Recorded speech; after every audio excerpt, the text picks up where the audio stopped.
Hi guys, today we're going to talk about why people fail with intermittent fasting. Okay? Well, number one, they never start.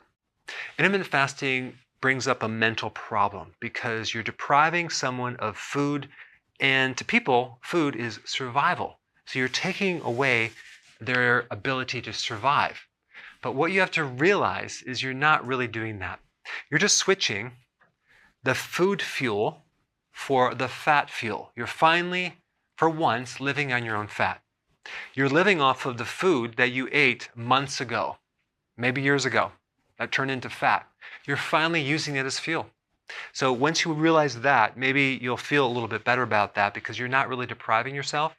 You're just burning up stored reserves, and people have a lot to burn. So you can drink coffee. That won't break your fast. You can do tea. That won't break your fast. The key is making sure that when you eat, the meal is very healthy, okay? And it's big. You don't want to cut calories. Yes, you may cut calories just from the nature of eating less frequent, but ideally you want to eat a nutrient-dense meal. We call it healthy keto. So if you're new to my channel, click below for the exact diet you need to be on. Okay, number two, you feel worse when you do intermittent fasting. How could that be? Now, you're going through a transition phase. It takes 2 to 3 to 4, up to 5 days to transition over because you're building new machinery, new enzymes. And in the process, it's the vitamin and nutrient, like mineral deficiencies that create these side effects. So all you have to do, increase your potassium as an electrolyte, increase your sodium as sea salt, and B1 in the form of nutritional yeast, and you won't have hardly any side effects. That should handle most of them. So in the document below that you can download, I show you very gradually how to go into this so you don't feel worse, okay? But I understand if you feel worse, you may want to stop. It just means that you're not doing it correctly. Number three, you're not losing weight. Now, the vast majority of people that start intermittent fasting start losing weight, and a lot of weight. Some people might lose for a while and then they plateau. Other people may not lose initially for this one simple reason. And it's based on a principle that I have in my book, which is this: you get healthy to lose weight, not lose weight to get healthy. Sounds really simple, but it's very powerful. And what do I mean by getting healthy? I mean repair damaged organs. Your body, especially if you're menopausal, if you have atrophy, will focus on repair before just fat burning, okay? So what you want to do is you want to look at other positive health factors. Is your energy going up? Is your cravings going away? Are you less hungry? Do you have better cognitive function? That means it's working. If you want to improve the weight loss, you cut your carbs when you eat, you do longer fasting, and you add exercise and more sleep too. All right, number four, this is a biggie. Other people, your so-called friends and family members, are discouraging you. They're telling you, oh my gosh, you're starving your body. You need to be eating every 3 hours. You need to eat a breakfast. That is absolutely not true. We don't need to eat that frequently. If we eat that frequently, we never tap into our fat reserves. How are you going to burn fat if you're eating so frequently? Eating very frequently gets you into a massive trouble with insulin, okay? And this is why we have a massive problem with diabetes and prediabetes. So you're not starving your body. You're just shifting what fuel you are running off of, your fat. If you want to burn fat, fasting is the best way to do it. And also, if we look at the when versus the what, like what's more important, when you eat or what you eat? Believe it or not, when you eat is a little bit more important than what you eat. I don't want that to be the reason you eat what you want, but the point is that intermittent fasting is slightly more important than what you eat. Because if you actually do a keto plan and eat frequently, you will still trigger insulin just by the nature of eating in general. Okay, so insulin is triggered by carbs and frequent eating.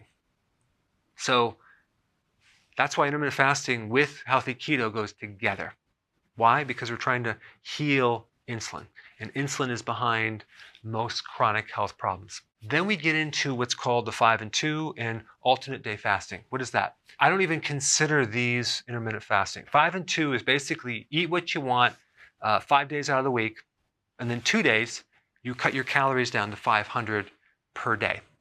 Well, that's not fasting. You're still eating. It's a low-calorie diet. It's not intermittent fasting.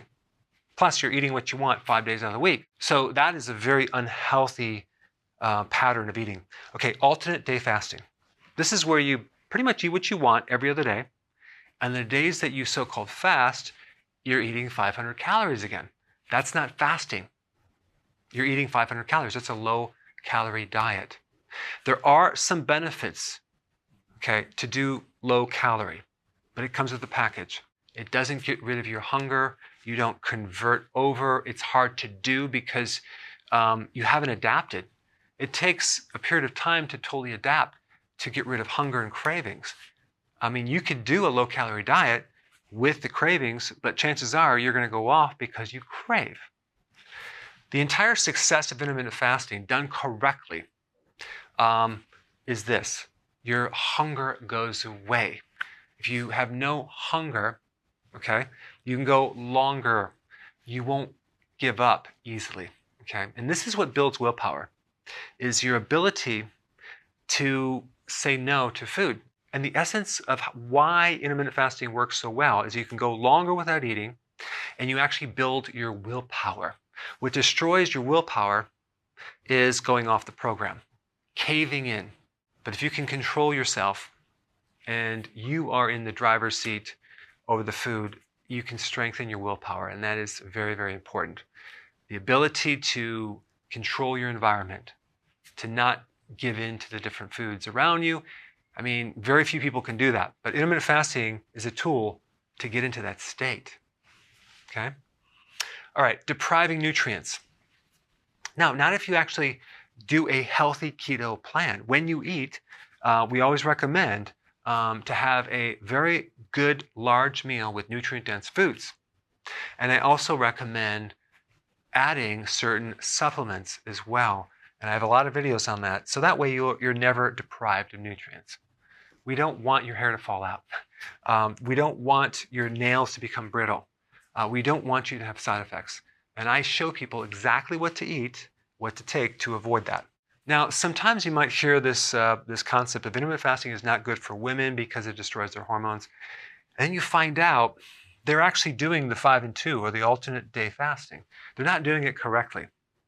The truth is that intermittent fasting with healthy ketosis is extremely healthy for the endocrine system. From my experience working with thousands of people all over the world, rarely do I ever see any problems with women doing this. I'm seeing just the opposite. I'm seeing massive improvements with women and their hormones, especially after menopause. We're seeing improved fertility, especially if you're increasing the healthy fats that you need, which actually is the raw material for the endocrine system. So it can strengthen your willpower. Intermittent fasting is anti-cancer. Intermittent fasting helps you create more brain cells. There are massive benefits. But if you don't start and you don't do it right and you give up because of that, or you don't continue it long term, you're not going to see the success. So click the document down below, find out how to do intermittent fasting correctly, and it will work for you. Thanks for watching. So if you're enjoying this content, go ahead and share it with someone that could really benefit from it.